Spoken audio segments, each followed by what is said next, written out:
It was interdimensional. It was only the moon and me. It was past pataphysical. It was what set the tune in G.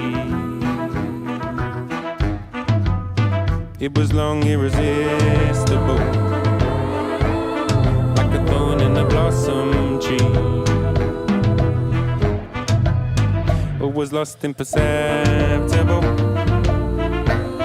It was nothing if not serene. I wasn't